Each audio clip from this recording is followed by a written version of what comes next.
Assalamualaikum warahmatullahi wabarakatuh. Halo, selamat pagi. Perkenalkan saya Emi Hasmidar. Di sini saya akan menjelaskan materi gerak lurus dengan submateri GLBB.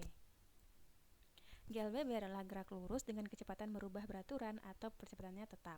Rumus GLBB yaitu VT sama dengan V0 plus minus AT, S sama dengan V0 T plus minus setengah AT, VT kuadrat sama dengan V0 kuadrat plus minus 2AS.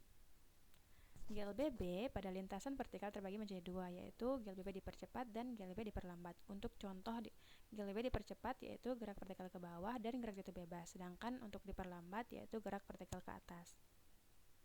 Gerak vertikal ke atas atau GVA adalah gerak suatu benda yang dilempar tegak lurus ke atas dengan kecepatan awal tertentu. Untuk ciri-cirinya yaitu V0 tidak sama dengan 0, A sama dengan minus G, S sama dengan H. Untuk rumusnya VT sama dengan V0 min GT, H sama dengan V0 T min setengah GT kuadrat, VT kuadrat sama dengan V0 kuadrat min 2GH. Untuk gerak vertikal ke bawah atau GVB yaitu gerak suatu benda yang dilempar tegak lurus ke bawah dengan kecepatan awal tertentu. Untuk ciri-cirinya yaitu V0 tidak sama dengan 0, A sama dengan G, dan S sama dengan H. Rumusnya yaitu pertama VT sama dengan V0 plus GT, H sama dengan V0 T plus setengah GT kuadrat, VT kuadrat sama dengan V0 kuadrat plus 2GH. Sedangkan gerak jatuh bebas atau GJB dengan pengertiannya adalah gerak suatu benda ke bawah dengan gaya gravitasi dan tanpa kecepatan awal. Untuk ciri-cirinya adalah V0 sama dengan 0, A sama dengan G, S sama dengan H.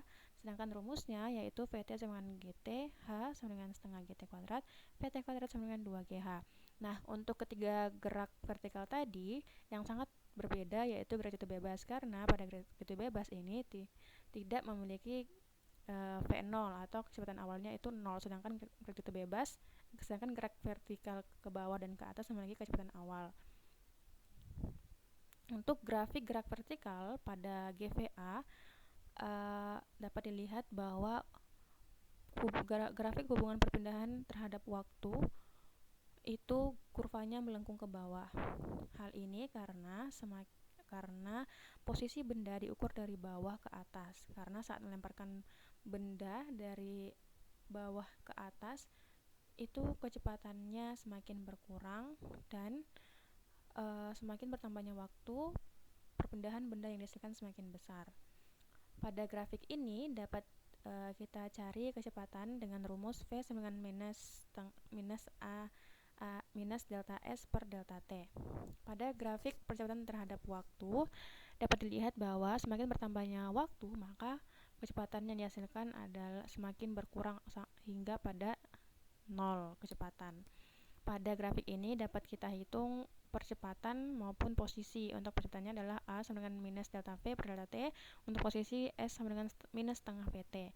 Pada percepatan terhadap waktu, garis yang dihasilkan adalah garis horizontal yang menandakan bahwa nilai percepatan benda sebesar 9,8 tetap dan bernilai negatif. Bernilai negatif karena gravitasi, karena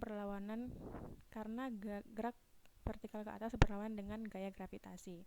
Pada grafik ini kita dapat mencari besaran kecepatan yaitu V sama dengan minus delta A dikali delta T.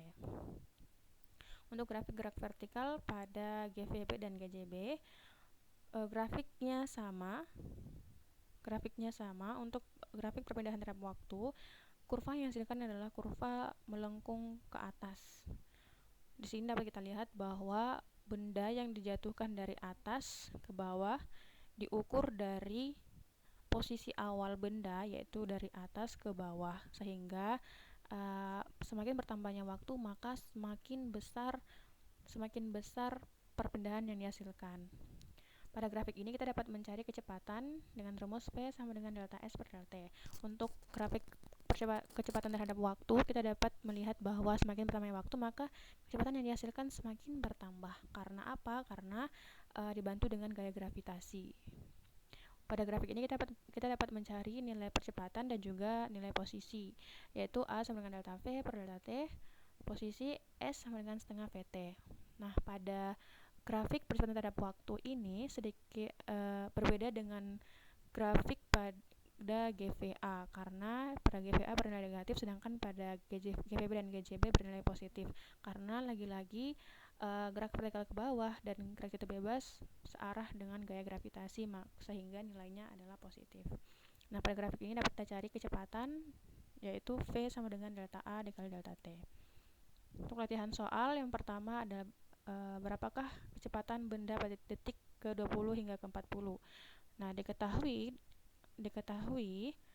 A2 sama dengan 15. A2 adalah percepatan kedua, kemudian A1 adalah 0, lalu T2 adalah 40, kemudian T1 adalah 20. Yang ditanya apa? Yang ditanya adalah V, kecepatannya.